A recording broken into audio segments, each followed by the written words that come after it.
Hey everybody, welcome back to Video Game Mess. So today I got a super exciting and fun video for you guys tonight because MouseMess has updated ShaderGlass to ShaderGlass 1.2. And to say that you guys love seeing videos on ShaderGlass and me talking about what it does would be an understatement. Basically, everyone always asks me questions about this.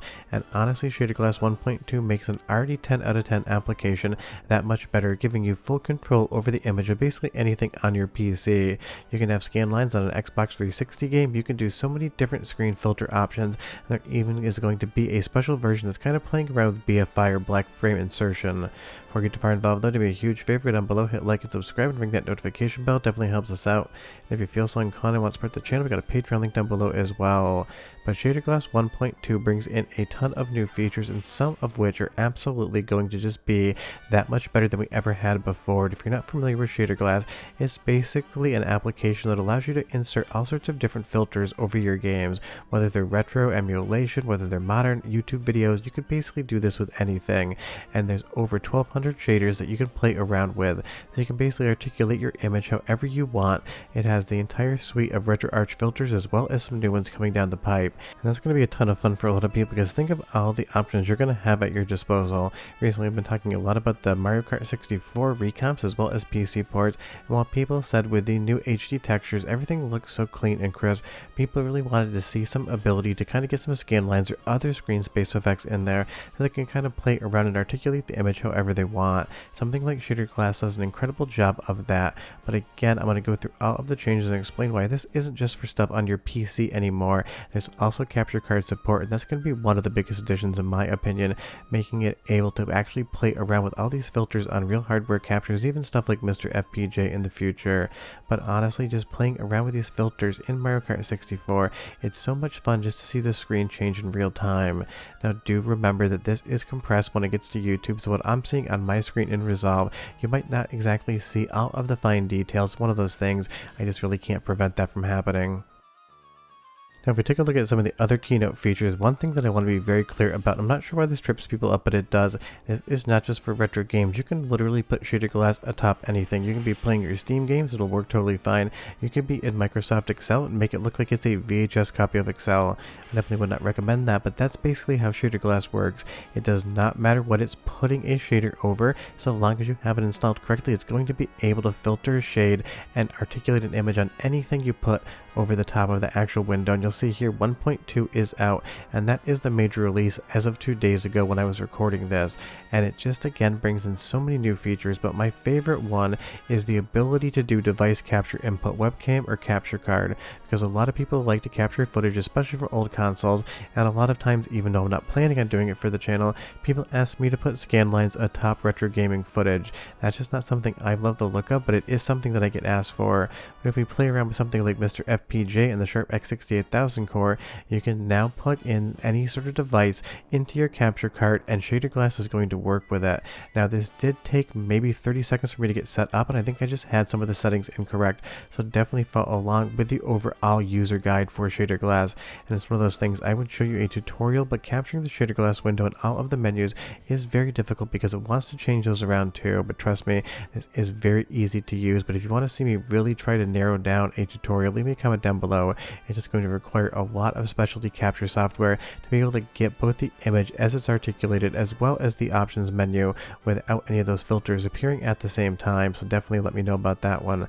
But honestly, just playing around with this is absolutely spectacular, and it is so much fun. And again, you're going to get a whole new suite of filters in as well, so you can kind of play around. But something like Cotton here with some nice beefy scan lines on, that moon in the distance, those parallax clouds going over on X68000, and that looks absolutely incredible. And I think the scan lines really do help this game just look that much more fun on something like Mr. FPGA or even YouTube. But filters are basically just tools in a toolbox. You can decide which one you want to put on. What works for me might not work for you, and some of the filters just absolutely destroy the footage in all of the best and funniest ways possible. But it is fun that we get that, and you're going to see here Sanken's presets and shader library are also included in this update, so you're going to get even more of a good thing. And I mean, at this point in time, there's over 1,200 different filters in ShaderGlass. That's just absolutely insane. And if you go to the 1.16 beta that was last week that's been incorporated into 1.2, you can see a ton of new features, hotkeys, things like pixel size sliders, parameters that you can play around with. You can create your own custom look if any of those 1,200 filters don't do it for you. And that definitely is something I love, the creative control. By just taking a look at some footage here from Bubble Symphony on the actual Mr. FPGA core, you can see just by playing around with different profiles, you're going to get different color out. Now the image still looks absolutely clear. You're just kind of playing around with different filters over the top or different color profiles, but you can definitely make this look like it's a VHS tape or some sort of film that you found in a back alley somewhere half rotted away that you decided to project against the wall. And that really is the great thing about ShaderGlass. It might be a very technical program, but it's also a very analog artistic piece of programming because it really does give you all of those tools to just kind of decide what you want to do. And I really do love that project ethos, giving you the creative control to kind of decide whatever it is that works for you, because this Dead or Alive footage here out of MAME, obviously there's still a little glitch in MAME here and there with some of the colors, but having those actual scan lines over the top just kind of even out the image. Now before you ask, as far as the yellow border is concerned, there are options now to remove the yellow border from the window on Windows 11.